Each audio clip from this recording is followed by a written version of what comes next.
Got some numbers this morning, Mr. President. Unemployment seems stuck at 9.7% nationally. We lost more jobs. In my home state of Utah, unemployment is at a 23-year high at 6.8%. I know there are states represented by senators here that would love to have 6.8% as their unemployment rate, but we in Utah don't like it. And I want to talk about one aspect of the unemployment rate that I think has been ignored in the debate that we've had around the country. The President says we are out of the woods, not far out of the woods, be sure, but that we have turned around, that the recession has started to fade and we're starting to come back. And he looks at macro numbers and makes that statement with respect to GDP and all of the rest of that. He is missing a very important fact that I want to highlight here today, and that is leading me to the introduction of a bill that I will offer at the conclusion of my remarks. The economy is driven by a variety of forces, but the one thing we do know about economic activity is that jobs are created primarily by small businesses. And when I say small, I mean really small. Since over 7 million jobs have been lost since the beginning of the recession, we must ask how many of those have been lost in small businesses, and the answer is over half of that number. Over 3.5 million of the jobs that have been lost in small businesses. We hear and look at the reports that are in the newspaper about big companies that have had layoffs and big companies that have stopped hiring, but it is the small businesses in the United States that have been the engine of economic growth and the engine of hiring all the way through. I've talked before about my own experience as a small businessman, and I will revisit it here for just a moment to put this in context. I've been involved in the creation of a number of businesses. Most of them have failed. That is the norm for small businesses. People get an idea, people get excited, they get caught up in the idea of having their own business, they start their own business, they find it's much harder than they thought, they find the challenges much more difficult than they thought, or they simply run into challenges that are beyond their control, and they end up failing. It's all summarized in a comment made by a woman who attended a meeting of Inc. magazine. Inc. magazine every year chooses the Entrepreneur of the Year across the country in the various states. And I was honored enough to be chosen as the Entrepreneur of the Year when I was CEO of a business in Utah. And as a reward for that, we went to this convention down in Miami Beach. And a panel was being held of small business people. And just prior to the panel, they announced that after the panel was over, there would be a wine and cheese tasting event to be held on the patio of this hotel. And then they turned to the panel, and one of the women on the panel said, "Entrepreneurs do not drink wine. Entrepreneurs drink vodka. Neat."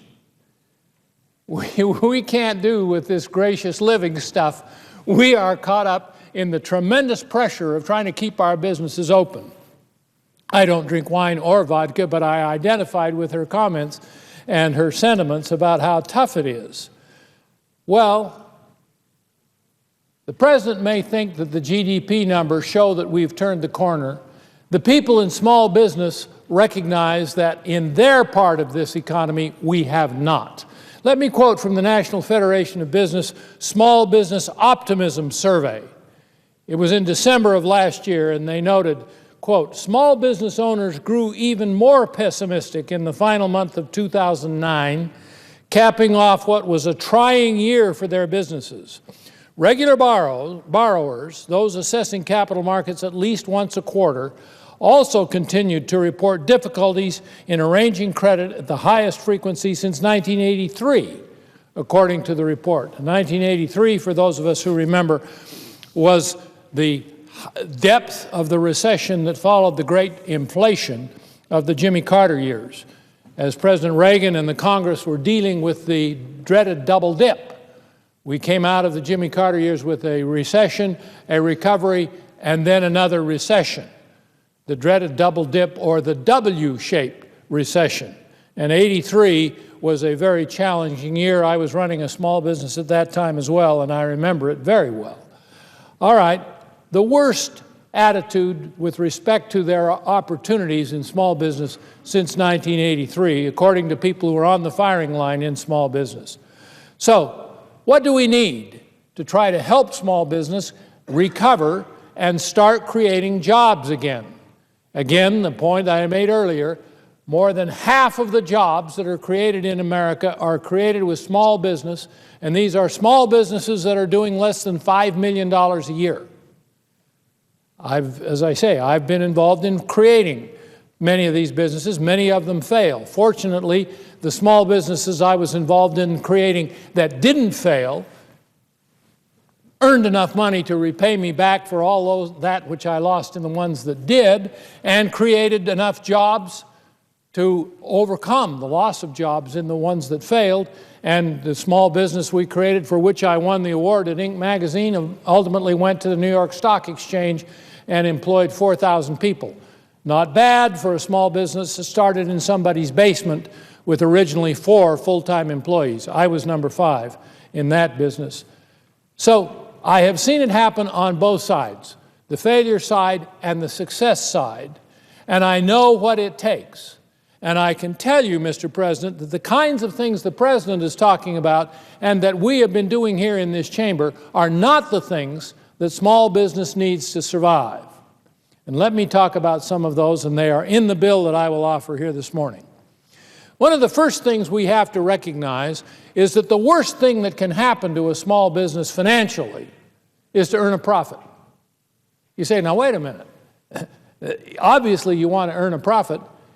Yes, you want to earn a profit, but the worst thing that can happen to you is that as you are struggling on a cash flow basis to keep this business going and you cross the line into profits, the government shows up and says, we want half your profit immediately, and we want it in cash. You want your profit invested in inventory.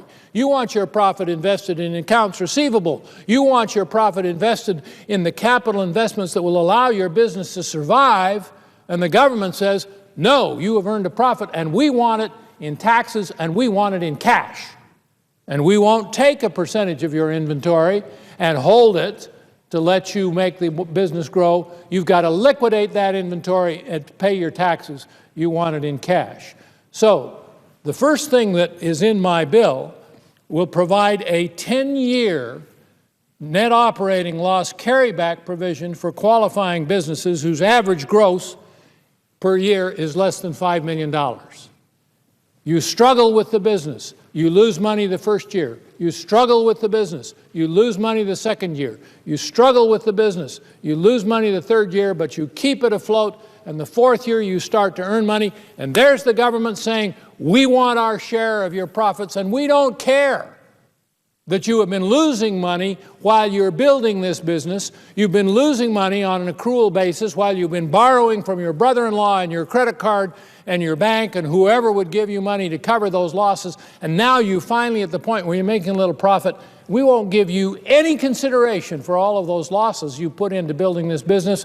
We're going to take our tax bite out of this year's profits, and that can be enough to sink the business. So a net operating loss carryback provision for qualifying businesses whose average gross revenues are less than $5 million. This is not a break for American Airlines. This is not a break for General Motors. This is a break for the person who is trying to duplicate the success that I was lucky enough to be involved in, where we start something in a basement or a garage and see it grow to the point where it can go to the New York Stock Exchange. You can say, well, Senator Bennett, you didn't need this net loss carryback provision when you did that business, and that's true, because we grew that business in what the New York Times and other publications called the decade of greed. It was the years of Ronald Reagan when the top marginal tax rate was 28%, which meant even paying taxes, we got to keep 72 cents out of every dollar we generated in profit. And that was enough to allow us to fund the growth of that business. Today, the top marginal tax rate is over 40%. There's a great deal of difference. If we had had to try to grow that business in today's tax environment, and it went up to that level when Bill Clinton became president, we probably would not have been able to grow the business, and we would not have created those jobs, and we would not have been able to ultimately build a company big enough to go to the New York Stock Exchange. All right, I can't deal with the marginal tax rate. We don't have enough votes to do that. If I could, I'd like to get it back to the 28% it was with Ronald Reagan. If we're going to have the tax rate where it is, we need at least some kind of relief for small business, and the 10-year net operating loss carryback provision is a way to give them some kind of relief in this time of great economic stress. Number two, and this gets a little technical, I want to expand the definition of Section 129 expensing to include structural changes to the physical property and make the current $250,000 deduction limit permanent. When you're making an investment in your business of a capital good that you need, whether it's a lathe in a machine shop or whether it's a warehouse in something that requires you to stockpile material before you send it out to retailers, whatever it might be, you don't want to have to start paying taxes on the money that you put into that capital good. You need the deduction for expensing that right now. That's another way to hold your taxes down. This second provision is tied to the first. The first gives you the net carry loss forward, operating loss carryback provision. This one says you can expense in a much better fashion the money you're putting up front for your structural activity. And then number three, it sounds very minor, but to a business of the size we're talking about, it can be significant. I want to increase the current startup cost deduction from $5,000 to $20,000. And this will encourage entrepreneurs to invest right now rather than wait for the economy to improve. Well, Mr. President, these are the three primary things that will be in the bill that I will send to the desk when I've finished my remarks and introduce here today. I want to conclude with these comments as I move around my state and as I move around the country talking about the state of business. Back to the reference of the NFIB and their survey about optimism or pessimism among small business owners. I have never seen a time of more pessimism than we have now. Even back in the 80s, when I described the businesses that I was involved in then, in the dreaded double dip, businessmen were not as pessimistic as they are now. They still had hope that we could come out of this, but now, even while the national GDP numbers are looking good to the people at the White House, to the people on Main Street, it doesn't look so good. And this is what I hear. The venture capitalists tell me, we are not making venture capitalist investments anymore. Why? Because the venture capitalist is there to capitalize and to finance the startup, and then the system is supposed to take over and finance the growth. We pick the entrepreneur who has the widget or the gadget, whatever it might be, that's going to change the world. We say, yes, your widget is marvelous, and we're going to fund that so you can get that thing going. But once you get it going, the system takes over. The banks give you the loans that you need for your capital investment. Other investors come in that are not taking as big a risk as we are because they see now that your widget really does work, so the level of risk is lower, the system takes over, and we can take our venture capital and go out and look for the other entrepreneur who has a new invention. And that's how the whole thing works. They said, we discover now the system doesn't take over. We discover now the money we have put in to the widget, the entrepreneur, the inventor, isn't followed on by additional funding. And if this investment we have put in is going to survive, we have to double down our bets. And instead of our venture capital now going to the inventor and the entrepreneur, our venture capital is going to places where it's never been required before. And as a result, we don't have any left over for the true venture capital, and the whole system is shutting down in terms of job creation. We're getting to a circumstance where new jobs are not coming as a result of venture capital activity. This job creation that I talked about of these small businesses is being stifled. That's the first part of the pessimism. The second part of the pessimism, of course, is that the stimulus money that we have put into the system isn't getting down to small businesses at all. I got a letter from a small businessman in Utah. I identify with him because he's created a business of the same kind that I've tried to create over my career before I came here. And he says, I am writing as I am frustrated. I own a small business here in Utah. He names it. We employed 20 people. In the macro of the world, 20 people isn't very many, not enough to worry about, except that this fellow and his 20 people are representative of more than half of the job creation that's going on in this country historically. I have a small business here in Utah that employed 20 people. Now I am down to 4 people as I can't get financing. I put close to $2 million in technology development. There's the venture capital side of it. We are ready to launch our new system and services, but have run out of funds and can't find investor groups that would be willing to take a risk on technology and a relatively new company. Why can't some of the stimulus money come to us? I would hire 25 to 30 new people if I could receive funding that I need to launch my product and services. Banks won't lend, individuals are holding on to cash, VC groups are looking for companies that have been around a few more years. I don't want to violate SEC rules, raising funds are difficult. I don't have a solution to everything he's saying, but I do believe that the kinds of reforms that are in the bill I am introducing will create a better environment for small business and make it easier for him and others like him to go to investors and say, look, if you put some money into our business, we won't have to pay taxes as soon as it turns the corner because we'll have this net operating carryback for 10 years. We can expense some of the capital investments we make so we won't have to worry about paying taxes on it, and we have a current startup tax deduction that has gone to $20,000.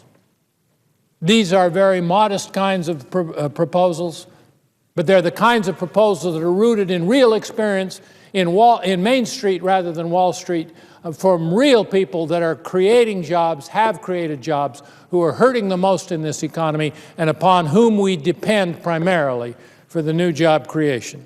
As I said at the outset, bad numbers today. Unemployment has not come down in the nation. More jobs have been lost, and in my home state of Utah, we've hit a 23-year high in unemployment. We must look to where the jobs come from, and the answer to that is small business. And we must do everything we can to try to help small business get started and get going and get growing. And that is the way we will get out of this recession. With that, Mr. President, I yield the floor.